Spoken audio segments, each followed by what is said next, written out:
Warrior. Okay, so he's got 3 minions. Abilities.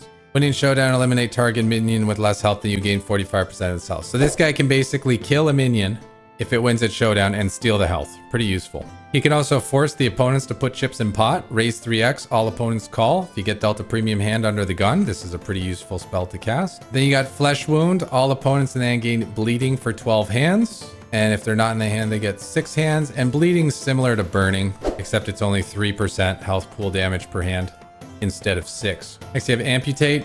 All opponents receive bleeding state for 2 cycles. A cycle is 6 hands, so that would be 12 hands. Fully Armored is your extra life. When losing a showdown, heal for 35% of the pot. So if you lose an all-in, you would cast this to stay in the game. Especially useful if you use a multi-way all-in. Because if you got somehow got a 4-way all-in, cast this, you'd actually make chips on the hand. And Battle Roar. Force everyone still in the hand to put an additional 2 big blinds. Equipment. This is kind of cool. Studded leather chest, plus 20% starting health. Your starting stack is 30% bigger than normal. Plus 1 duration on all debuffs. So instead of Flesh Wound lasting 12 hands, it would last 13. Also Whetstone, plus 1% effect added to all debuffs you inflict. So instead of Flesh Wound doing 3% health pool damage per hand, it would do 4% health pool damage per hand. So this is actually 13 hands of 4% damage. Kind of cool.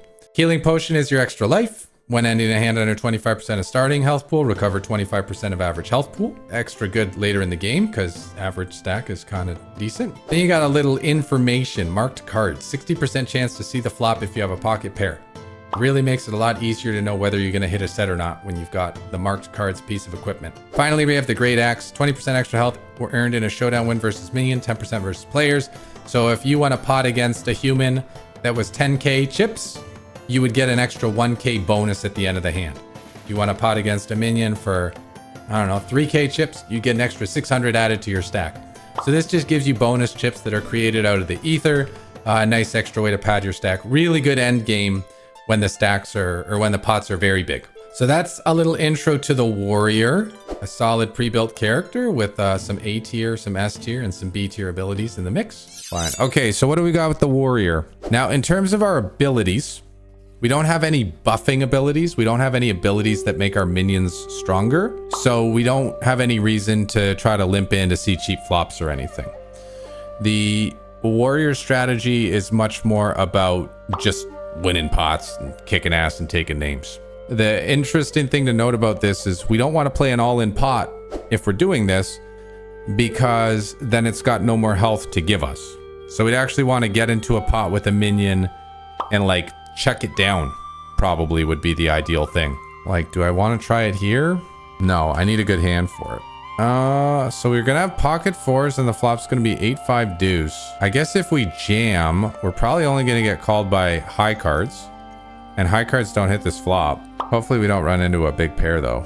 But if we're gonna get called by ace 10 plus kind of thing, this could be a good outcome. Oh no, they just have jacks. Well, that was a punt, unless we get another club, which we did. Better to be lucky than good, I guess. Now, with our stack, we cover all these minions, and now execute would be a pretty juicy spell to cast. Oh no, mass hex. Yeah. All opponents get bleeding state. Take some of that. Yeah, you gonna give us a hex? Take some bleeding. His takes 4% off us and gives it to him. Oh, hex is definitely superior to bleeding.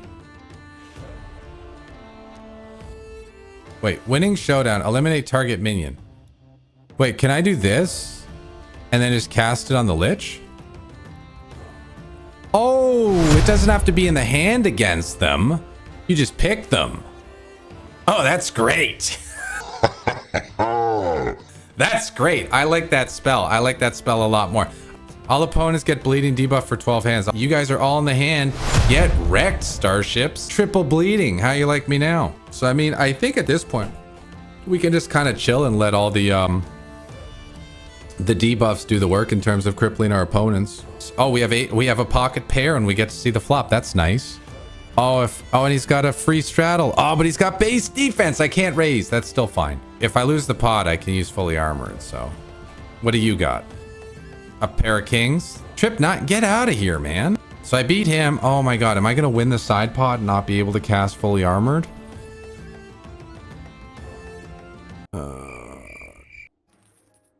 This is terrible. That's just terrible. All right, we're gonna run it with it. Oh, do I call it though? Yeah, all right, I'm gonna call it because I can heal. Oh no, not the stupid side pot garbage. Just spike an ace. Just spike an ace. Spike an ace. All right, so am I gonna win some stupid side pot? Oh my god, man. This is how to not play pre-made warrior. It's good to get a little bit of the frustration ones in there too. And so I put in 2k. I can cast fully armored if I lose and get 3.5k back. Seems like a must play. Terrible start, but a nice flop. He's got Time of Madness though. He's gonna draw a new board and it's very unlikely there's going to be another deuce there. But there are going to be 3 spades, which also, well, quite unlikely is exactly what we wanted to see. Exactly what we wanted to see. And we got a shot here. Starships. How are you and me here having less chips than this healer? We can't, neither of us can lose to this NPC. Starships, me and you, buddy. Or not, you can go out and I'll get into the money and that's just fine as long as I'm not the one going out in 3rd place. That's what's important here.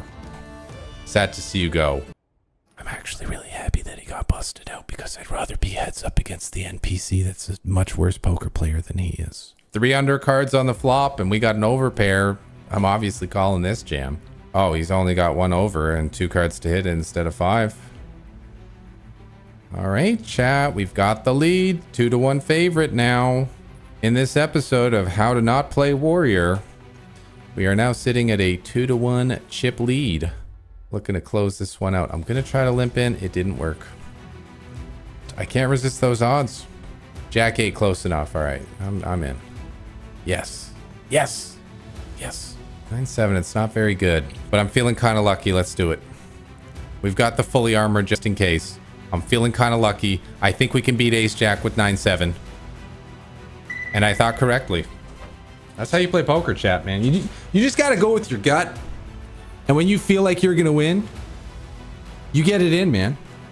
And if you don't win, you just don't talk about those things. Queen 6. It's good enough. Nice. Hold, hold, hold.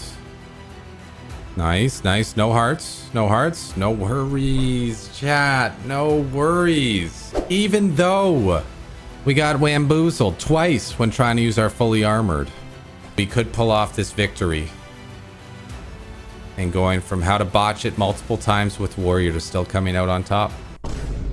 Celebrating prematurely. We have a 4-1 chip lead. 2 blinds. It's not over yet, man. I totally got outdrawn. I'm in danger. If we lose this pot, I'm going to use it and get back 18k, but hopefully we just hold with the best hand this time. Ship a dip. Yeah, that early selly was almost the biggest jinx ever.